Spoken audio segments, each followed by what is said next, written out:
It wasn't much of a breeze by Kansas standards.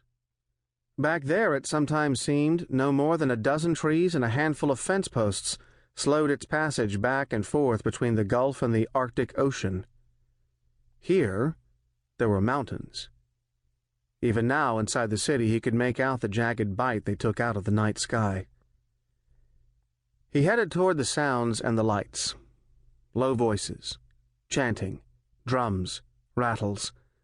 He stepped through a gate and into a different world. Ahead of him was a church, open at the front, and facing a plaza.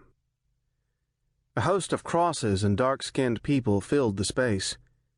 Dim electric lights failed to match the illumination from roaring fires. 2 processions, one of men, one of women, approached a cross. Around that cross, a horde of demons fought a confused battle. White-faced creatures with great ears and short horns battled beasts in Halloween-like masks. They all wore belts of rattles that made more noise than the cap guns they fired at each other. They cut and thrust and parried with wooden swords and daggers, too. It was wonderful. It was everything Mad Dog had hoped for. Everything his niece, Heather, had promised. "Whoa," Mad Dog whispered. Someone grabbed his arm and swung him around. "Brujo," the man hissed. "Why are you here?" "My name's not Brujo," Mad Dog said, "and take your hand off me."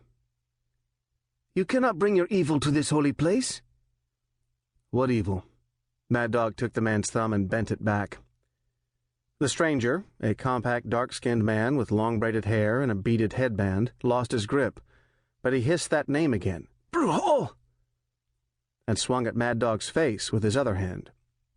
Mad Dog slipped the blow, but the man got hold of Mad Dog's medicine pouch and tore it from his throat. There were precious things in there. Ochre from the Cheyenne sacred mountain, a strand of hair from the girl who loved him, a tiny diamond his mother had worn in one of her ears. Haley was suddenly there, her mouth on the man's hand, just holding it so far, as she growled her threat to make further use of sharp teeth. "What's going on here?" Another man joined them in the shadows by the gate.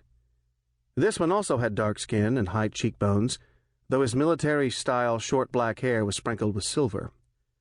He was in uniform, and he kept one hand on the butt of his service revolver. "This man attacked me!"